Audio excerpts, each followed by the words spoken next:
ఏవేవో కోరికలు ఉంటాయి. ఈ కోరికలన్నీ శాశ్వతములు కావు.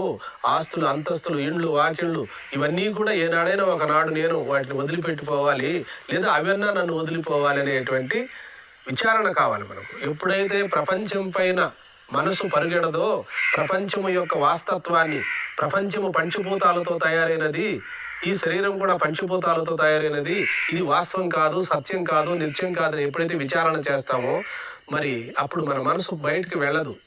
అందులో దోష దృష్టి కలిగినప్పుడు, యథార్థ స్థితి తెలిసినప్పుడు మనసు బయటికి వెళ్ళదు. మనసు బయటికి వెళ్లకుండా ఉండడమే ఏకాగ్రత. ఆ ఏకాగ్రత స్థితియే సమాధి స్థితి.